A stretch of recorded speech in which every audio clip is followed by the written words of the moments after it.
Welcome YouTube learners. நம்ம இப்போ CS 3351 important 2 mark questions எல்லாம் பார்த்துட்ருக்கோம். வாங்க இந்த செஷனில் நெக்ஸ்ட் பார்ட் பார்ப்போம். First, what is direct addressing? Direct அட்ரஸிங்னா என்ன அப்படின்னு கேட்க சான்ஸ் இருக்குது.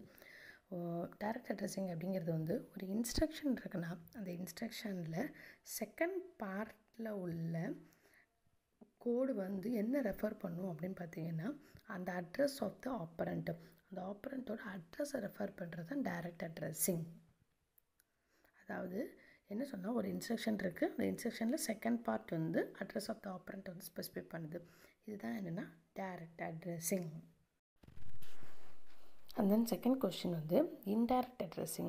When the second part of the instruction code defines an address of memory. அதாவது இன்ஸ்ட்ரக்ஷன் நோடில் செகண்ட் பார்ட் வந்து அட்ரஸ் ஆஃப் த மெமரியை ரெஃபர் பண்ணுறது தான் இன்டைரக்ட் அட்ரஸிங். இப்போ டைரக்ட் அட்ரஸிங் அப்படின்னு பார்த்தீங்கன்னா address of the ஆப்பரண்ட்டு.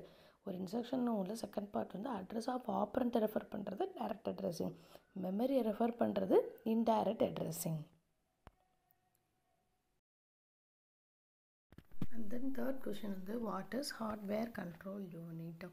Hardware control யூனிட்னா என்ன அப்படின்னு பார்த்தா, control logic is implemented with gate, flip flop, decoder, other digital circuit. Hardware control அப்படிங்கிறது ஒன்றும் இல்லை, ஒரு கண்ட்ரோல் லாஜிக்கை வந்து கேட்டு, ஃப்ளிப்-ஃப்ளாப், டிகோர் மூலியமாக அண்ட் அதர் டிஜிட்டல் சர்க்யூட்ஸ் மூலமாக இம்ப்ளிமெண்ட் பண்ணுறது தான் hardware control unit. And then fourth question வந்து what is micro program control unit? Micro program control யூனிட்னா என்ன அப்படின்னு பார்த்தீங்கன்னா, கண்ட்ரோல் லாஜிக்கை வந்து மைக்ரோ ப்ரோக்ராம் மூலியமாக நம்ம இம்ப்ளிமெண்ட் பண்ணியிருப்போம். இதுக்கு பேர் தான் micro program control unit. Thank you.